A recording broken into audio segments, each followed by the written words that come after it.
Buenas tardes, este es el capítulo de principios de solidificación y bueno, aquí les puse una ilustración sobre el proceso de las etapas de solidificación en los metales. Como vemos en la primera figura, tenemos el núcleo, ¿verdad? Y el líquido, ¿verdad? En el estado líquido del metal. Posteriormente, ¿verdad? Se van formando los cristales, ¿verdad?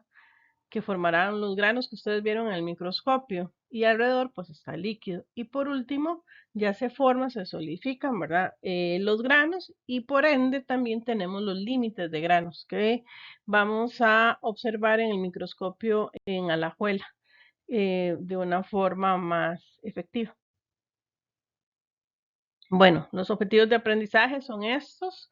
No los voy a leer todos, pero para que ustedes después lo lean con calma.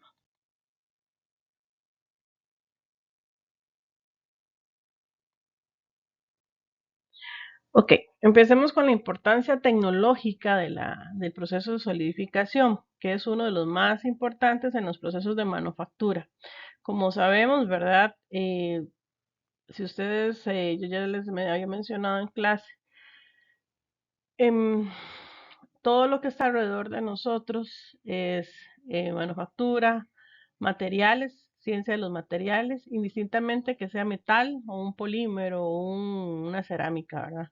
Entonces, para llegar a eso, se tiene que dar el proceso de solidificación, que es uno, bueno, de los más importantes, como lo dice acá, y cada mes millones de kilogramos de acero y aleaciones de aluminio son producidas mediante el proceso de fundición, que eso fue en las presentaciones que ustedes hicieron. La solidificación puede utilizarse en el procesamiento primario para fabricar lingotes, bloques, ¿verdad? O otro tipo de materiales, láminas, como sea. Y el secundario es para hacer formas específicas, alambres, hojas, ¿verdad? La solidificación también se utiliza para el procesamiento de vidrios cerámicos y termoplásticos. Un termoplástico, por ejemplo, es la baquelita, ¿verdad? Formación de núcleos. Entonces, la solidificación en la nucleación es la construcción de los primeros nanocristales del material fundido.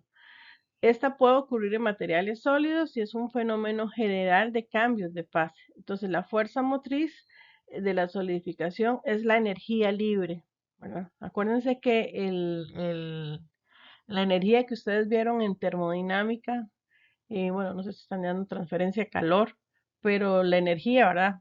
eh, Nombrada por este señor, por Giff, ¿verdad? Es muy, muy, muy importante y tiene que también que ver con la geometría del núcleo, ¿verdad? Que se está formando en ese medio líquido que es, en este caso, hablemos del metal.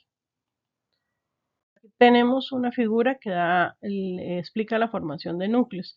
En la primera parte, en la figura A, vemos cuando se forma un sólido, ¿verdad? A partir de un líquido. Entonces, esto, bueno, va a tener un volumen, un área transversal, ¿verdad? El líquido, ¿verdad? El radio y la interfaz es sólido-líquido. Aquí entonces tenemos sólido y líquido. Con esto podemos construir curvas de enfriamiento que llamamos.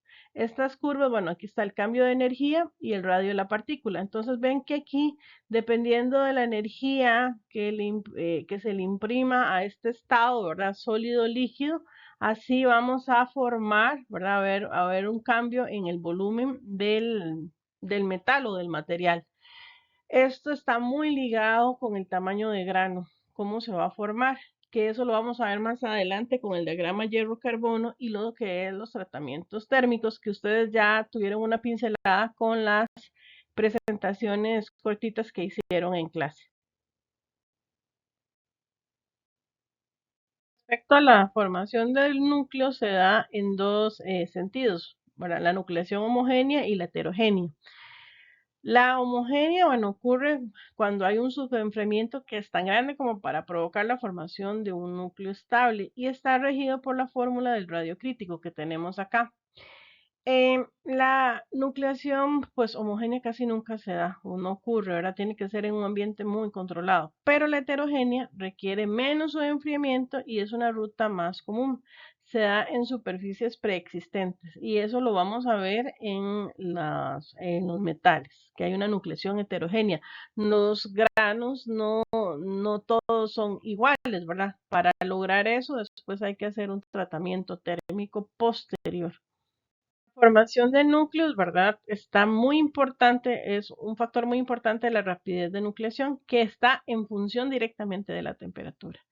Y hay una rapidez, ¿verdad? Una velocidad óptima en cual la temperatura es lo suficientemente baja para maximizar la fuerza motriz de la nucleación, para que se formen los núcleos, pero suficientemente alta para no inhibir la difusión, ¿verdad? Recuerden que en los tratamientos térmicos que vamos a ver más adelante, uno difunde, por ejemplo, otros elementos. Acuérdense que las aleaciones, ¿verdad? Tienen, por ejemplo, cromo, níquel, molibdeno. Eso son partículas que se difunden en la matriz. En la nucleación heterogénea, la velocidad también está en función de la concentración de las especies en nucleación, de lo que estaba hablando anteriormente. Aplicaciones de la nucleación controlada. Endurecimiento por tamaño de grano. Entonces, el tamaño más pequeño de grano que endurece los materiales puede alcanzarse introduciendo impurezas o inoculantes en el material para promover la nucleación heterogénea. Entonces, hay ciertos elementos que generan la nucleación heterogénea. Endurecimiento de segunda fase. Los materiales también pueden ser endurecidos por precipitados ultrafinos. Endurecimiento en la segunda fase. Es más información, bueno, en el capítulo 11, que eso va a ser la presentación siguiente.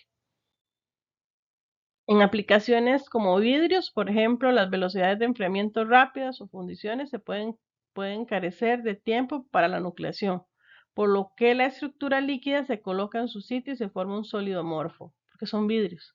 Los vidrios son de color y el vidrio fotocrómico se forman al nuclear nanocristales de diferentes materiales en un material que de otra manera sea amorfo.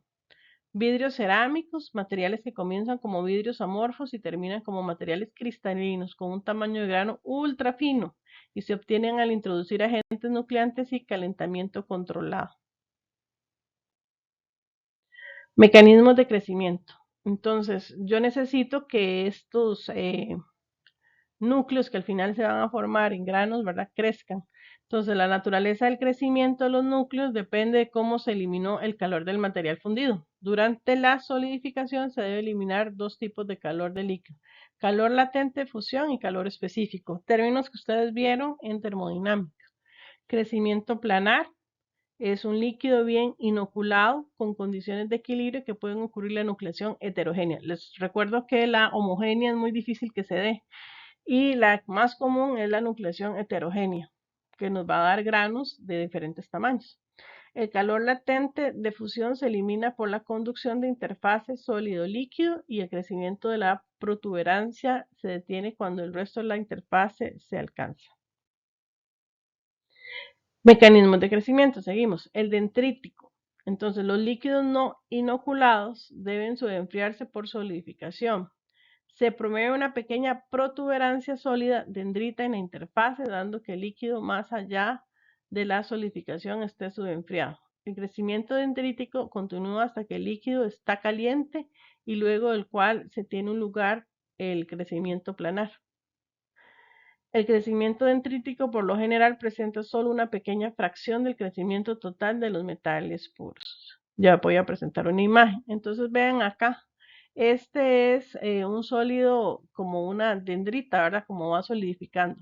Acá está el diagrama que está regido por la temperatura y la distancia de interfase sólido-líquido. Recuerden que ese sólido líquido que tenemos, ¿verdad? Es un estado que está ahí en un balance, ¿verdad? Y dependiendo de la temperatura que va a afectar con la energía de Gibbs. Entonces nosotros estamos del estado sólido, pasamos al estado líquido, igual como en química general, y también llevamos a una zona que se llama el líquido subenfriado, ¿verdad? Entonces todo esto depende, ¿verdad? Del factor de la temperatura también el tiempo, que después lo vamos a ver con tratamientos térmicos, y se forman los mecanismos de crecimiento, en este caso un mecanismo de forma dendrítica, como se ve aquí en la figura. Con respecto al tiempo de solidificación y el tamaño dendrítico, ¿verdad? Tenemos el crecimiento de un sólido que depende de la rapidez del enfriamiento. Para eso está regulado por la regla de Chevrillon, que estima que el tiempo requerido para que una colada sencilla solidifique está regido por esta ecuación.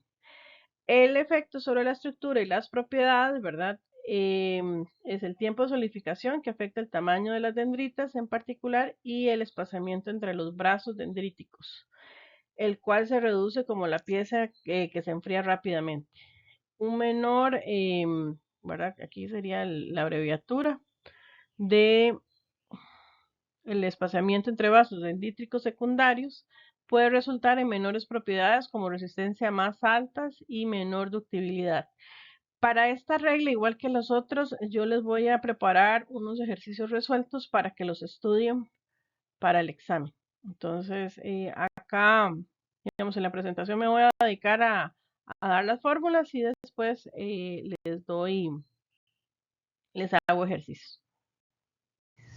Y bueno, aquí tenemos las famosas curvas de enfriamiento, que es cuando uno lo que toma es un sólido, ¿verdad? No importa la naturaleza del sólido, le aplica temperatura, y como ven acá, en el eje X tenemos el tiempo. Y eso va produciendo, ¿verdad? Que el sólido, ¿verdad? Vaya al estado líquido. Obviamente va a haber como tenemos acá el tiempo, un enfriamiento y eso va a producir o va a afectar la nucleación, ¿verdad? En la fase sólido-líquido y posteriormente, como yo juego con estas variables, me van a formar los granos, ¿verdad? Que vemos en la parte de metalografía. Por eso era importante ver la parte metalográfica.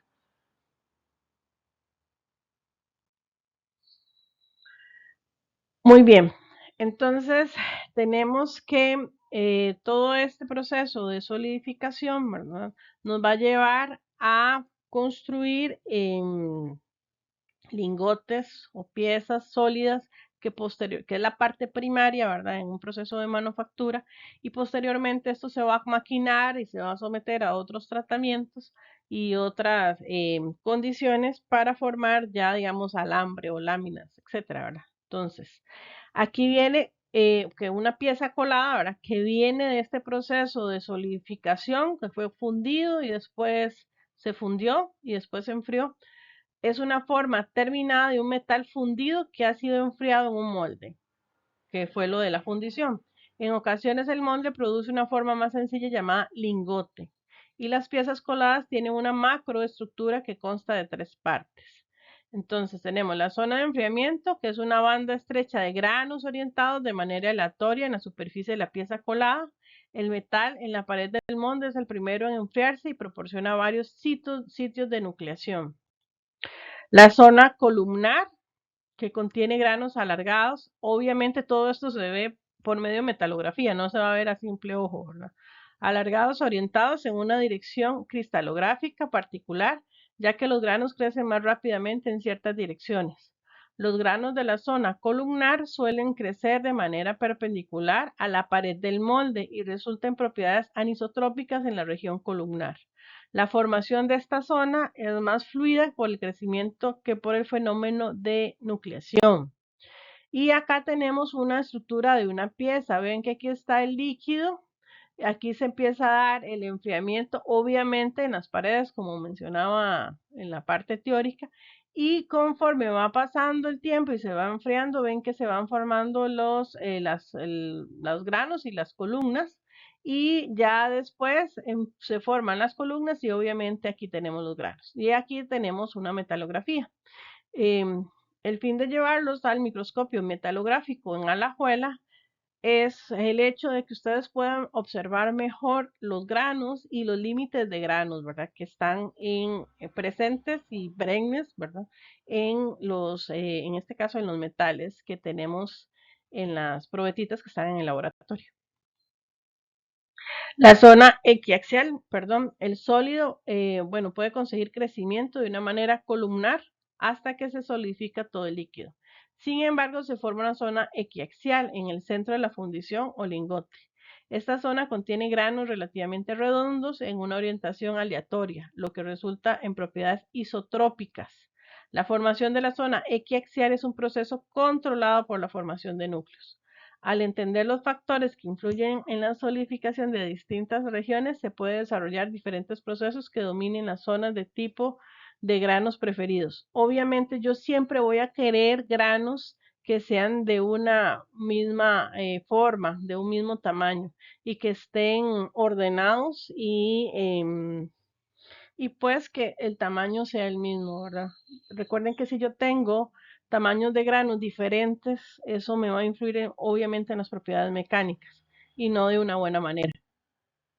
Defectos de solidificación, obviamente van a haber defectos en el proceso de colada, ¿verdad? En el proceso en que calentamos un metal y lo enfriamos. Contracción.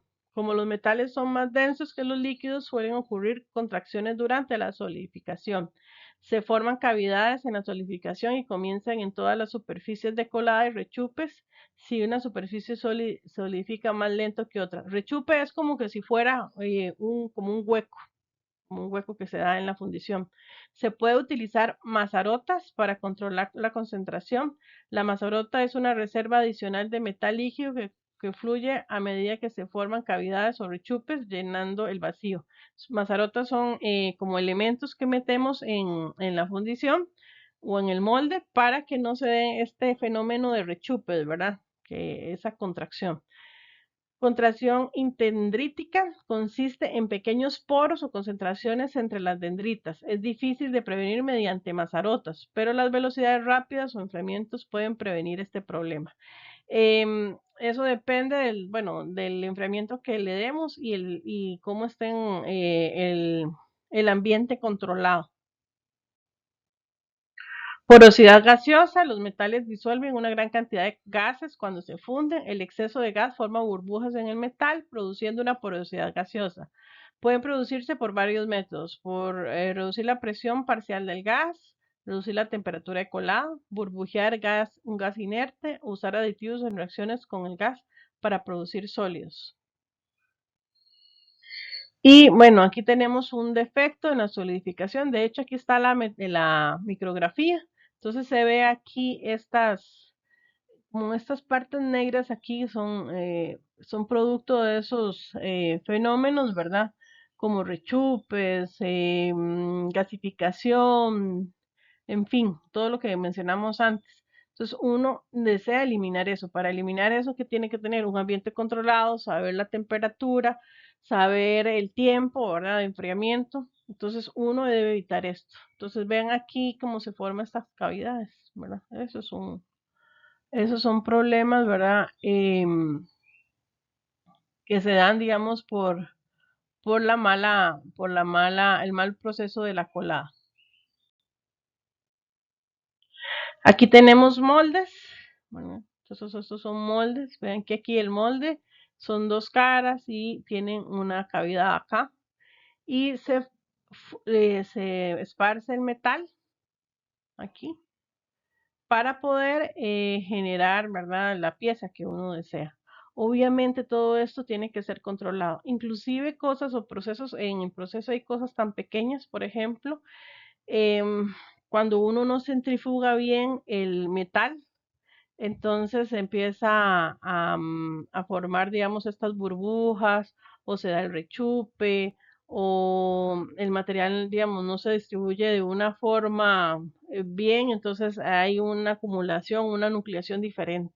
Entonces, hay cosas tan pequeñas, pero esto es un arte, digamos, los maestros metalúrgicos que están dedicados, pero me refiero a la gente que está fundiendo, a los fundidores, que son maestros metalúrgicos.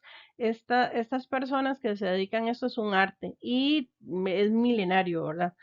A pesar de toda la tecnología que manejamos ahora, pero el conocimiento es antiquísimo, ¿verdad? Y viene por siglos, ¿verdad? Desde, hablamos como la era del bronce, del acero, ¿verdad? Y todo esto que habíamos mencionado al inicio del curso. Aquí tenemos, bueno, un vaciado, ¿verdad? Esto se llama cera perdida. Bueno, eso es un proceso, de hecho lo van a ver en manufactura, pero entonces aquí, bueno, se hace el vaciado del metal y con el fin, en este caso, ven que es como una escultura. Entonces es un molde de cera, se funde el metal ahí, la cera se deshace, también sirve como lubricante, ¿verdad? Y forma la pieza. Bueno, vamos con la colada continua y los vaciados de lingotes. El vaciado de lingotes se obtiene de aceros o aleaciones fundidas y vaciadas en moldes grandes. Los lingotes resultantes son procesados, perdón, por una conversión en formas útiles mediante procesos termomecánicos. En una colada continua se pasa el material mecánico fundido en una forma semideterminada, como una placa o bloque. Ahora estamos hablando de bloques, digamos, algo en bruto, ya después se le realiza otro proceso. Es rentable para procesar muchos aceros, aceros inoxidables, aleaciones de aluminio. También vaciado de lingotes es rentable en especial para trabajar en volúmenes pequeños y no todas las aleaciones pueden colarse mediante el proceso de colada continua, ¿verdad? Entonces aquí tenemos un proceso de colada continua, entonces metal líquido, ¿verdad? El molde, aquí rociado de agua, metal solidificando y el equipo de corte. Esto se usa mucho, por ejemplo, en la producción de aluminio. Por ejemplo, esta industria que es Alunasa, la que está en Punta Arenas, que produce aluminio, ¿verdad? Entonces son láminas de aluminio y ahí van el proceso, ¿verdad? Del laminado. Entonces está el metal líquido, esto es su enfriado, es rociado por agua y después van saliendo en diferentes espesores, ¿verdad? La lámina y después se va reduciendo en línea, ¿verdad? Solidificación direccional o crecimiento de monocristales y crecimiento epitaxial. Entonces tenemos la solidificación direccional, que es un proceso que obtiene mayor resistencia a la termofluencia y a la fractura. Por ejemplo, para las turbinas de avión o turbinas también, em, por ejemplo, las que se usan en las plantas hidroeléctricas. Se calienta el molde desde el extremo y se enfría desde el otro, lo que produce una microestructura columnar en la que los límites de grano se mueven en dirección longitudinal. Crecimiento de monocristales. Los monocristalinos son efectivos en muchas aplicaciones electrónicas y ópticas, debido a la presencia de límites de grano.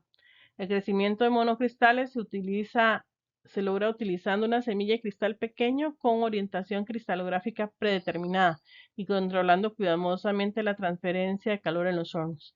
Hacer un monocristal, de verdad, es más complicado, pero se usa mucho en la industria electrónica, ¿verdad? Todo esto de la parte computacional.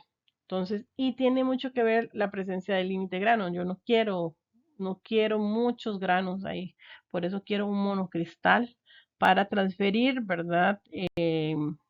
Toda la parte em, que es electrónica, que no haya interferencia. Entonces, yo lo que quiero es un monocristal. Entonces, esa ausencia de granos. El crecimiento epitasia, es el proceso en el cual se hace un material que crezca de una forma orientada, usando un sustrato que coincida de manera cristalográfica con el material que se está haciendo crecer. El crecimiento de películas delgadas altamente orientadas o monocristalinas en el sustrato. Existen muchos procesos en la disposición de películas delgadas, igual para este tipo de industrias que ya hablamos de electrónicas. Y bueno, aquí está la solidificación, ¿verdad? Direccional, que es la primera, ¿verdad? Tenemos granos equiaxiales, convencionales. En la segunda tenemos granos que solidificaron de una manera como columnas. Y el tercero es el monocristal, que estábamos hablando, ¿verdad? Que el monocristal, digamos, en la naturaleza no se va a dar un monocristal, entonces es un proceso controlado y se usa en aplicaciones electrónicas. Bueno, tenemos la solidificación de polímeros y vidrios inorgánicos, obviamente son parte de los materiales, ¿verdad? Entonces, tenemos que también revisar y echarle un ojo a los polímeros y a los vidrios. Entonces, los polímeros, bueno, no cristalizan durante la solidificación debido a una lenta nucleación y a la complejidad de alinear largas cadenas.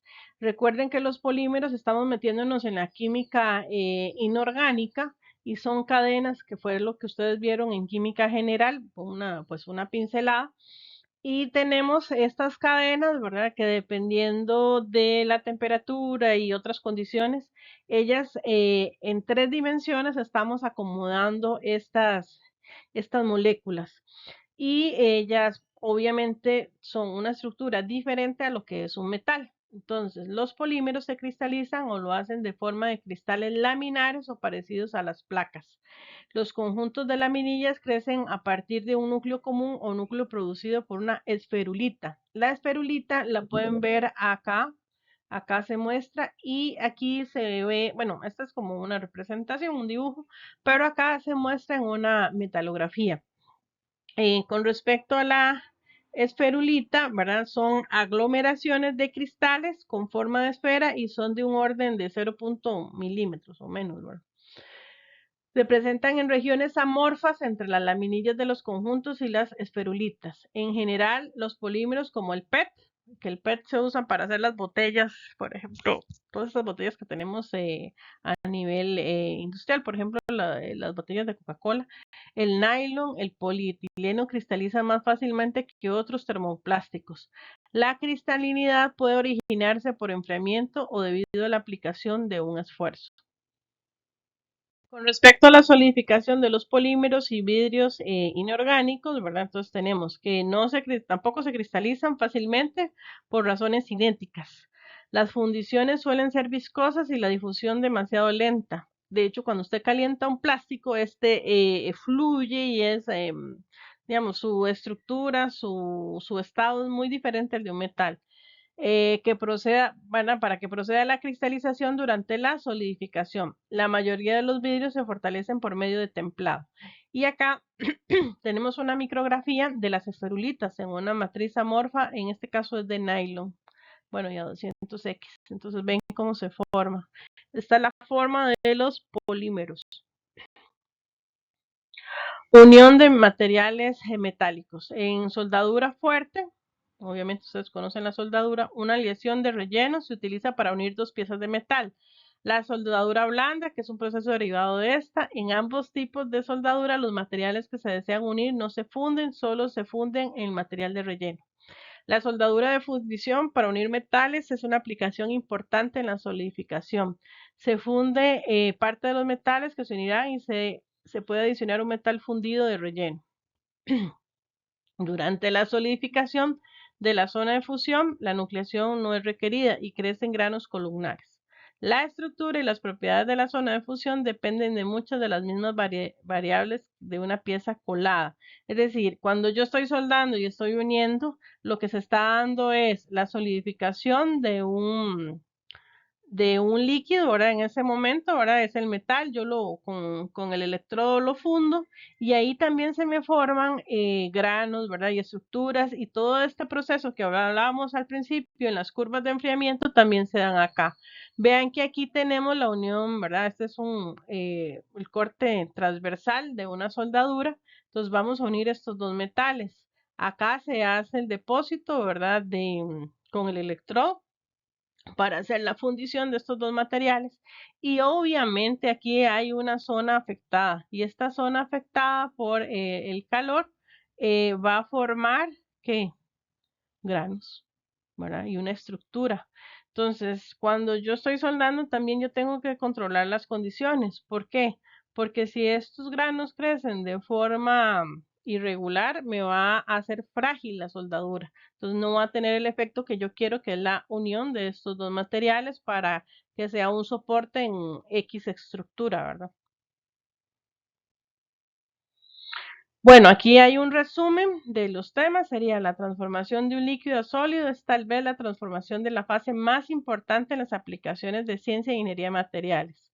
La solidificación se desempeña una función crucial en el procesamiento de metales y aleaciones termoplásticos y vidrios orgánicos. También es importante en las técnicas que se utilizan para unir materiales metálicos. La nucleación produce una partícula sólida de tamaño crítico a partir de la fusión líquida y la formación de núcleos es determinada por la fuerza motriz termodinámica de la solidificación. La necesidad de crear interfaces sólido-líquido se opone a la formación de núcleos como resultado de la solidificación y pueden no ocurrir a la temperatura de solidificación. La nucleación homogénea requiere enfriamientos grandes de líquido, lo que no se observa en el procesamiento normal de solidificación, que habíamos hablado que es el de heterogéneo, es el que se da. Las partículas extrañas introducidas en el líquido por medio de inoculación o refinamiento de granos proporcionan núcleos para una nucleación heterogénea. Este proceso permite el control del tamaño de granos en la pieza colada. Por ejemplo, se mete molibdeno, cromo en las aleaciones inoxidables, ¿verdad? Entonces, para tener un crecimiento, ¿verdad? O hacer un refinamiento de tamaño grande. El enfriamiento rápido del líquido puede prevenir la formación de núcleos y el crecimiento, produciendo sólidos, en este caso vidrios, amorfos con propiedades mecánicas y físicas inusuales. Los materiales poliméricos, metálicos e inorgánicos pueden fabricarse en forma de vidrio. En la solidificación, a partir de los núcleos crecen en la fase líquida y pueden observarse modos de crecimiento planares o dendríticos que estaban en las figuras. El crecimiento planar crece en una interfase sólido-líquido lisa, ahora como poco o ningún enfriamiento de líquido. Los procesos de solidificación direccional especial aprovechan el crecimiento planar. El crecimiento dendrítico ocurre cuando el líquido se subenfría y el enfriamiento rápido o el tiempo corto de solidificación produce una estructura dendrítica más fina y conduce a mejorar las propiedades mecánicas de la pieza colada. Bueno, tenemos la regla de Chorinov, que es para la parte de la fundición metalúrgica. Entonces tenemos, bueno, esta ecuación que yo después les voy a subir ejercicios relacionados con estas fórmulas y con otras que me interesa que le pongan atención. Entonces recuerden, bueno, que yo no me detuve mucho en la presentación, es el tiempo de solidificación, V es el volumen de la pieza, A es el área de superficie de la pieza en contacto con el molde, N es una constante que, bueno, que hay varios autores la definen, que es 2 o 1.5, ¿verdad? O 1.52. Y B es la constante del molde. Esta constante, ¿verdad? Bueno, depende de las propiedades del metal, la densidad de la capacidad calorífica, el calor de fusión que habíamos hablado, también la temperatura inicial, la densidad, la conductividad térmica. Obviamente, bueno, las unidades de esta constante son minutos entre centímetros cuadrados. Y bueno, después desarrollamos esta ecuación. Las curvas de enfriamiento indican la temperatura de vertido y cualquier subenfriamiento y recalescencia. Recalescencia es la elevación de la temperatura y el tiempo de solidificación. El control de la formación de núcleos y el crecimiento pueden darle a una pieza colada una estructura de granos columnares, equiaxiales o una mezcla de las dos. El comportamiento isotrópico es común en los granos equiaxiales, mientras que el comportamiento anisotrópico se encuentra en los granos columnares. Tarea moral, buscar isotrópico y anisotrópico. Ya lo habían visto en la presentación de uno de los compañeros de uno de los grupos, pero vuélvanlo a repasar. La porosidad y la contracción de las cavidades son los principales defectos que pueden presentarse los productos colados, haciendo que fallen de manera catastrófica. Bueno, en la parte comercial de procesamiento de solidificación, los defectos en una pieza colada pueden controlarse mediante el diseño apropiado del sistema de colado y la mazarota, o mediante el tratamiento apropiado del metal líquido antes de ser vertido. El vaciado en la arena y el colado por inversión y el colado en la matriz a presión son algunos de los procesos para colar componentes. El vaciado de lingotes y la colada continua se emplean para producir y reciclar metales, y aleaciones. Y por último tenemos que los procesos de solidificación pueden controlarse con cuidado para producir materiales solidificados en forma direccional, al igual que los monocristales.